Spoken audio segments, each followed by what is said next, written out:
Hello, and welcome to the tutorial of how to register for a class that has waitlist seats open. In order to do that, you have to go to UM-Dearborn site, which is umdearborn.edu, and then scroll to the bottom of the page, and then go to UM-Dearborn Connect.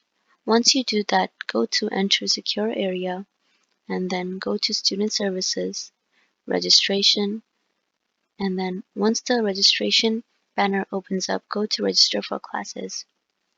Select the term you wish to register the class for. For example, in this case it would be Fall 2020. Click on Fall 2020 and then Continue. Once you do that, go ahead and look for the course that you wish to register for. For example, in this case I would be registering for class CIS 350.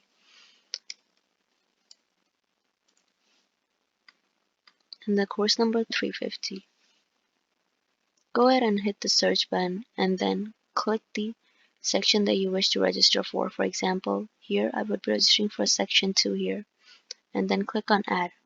Once you do that, then go to Register drop down and select Waitlist, and then hit Submit.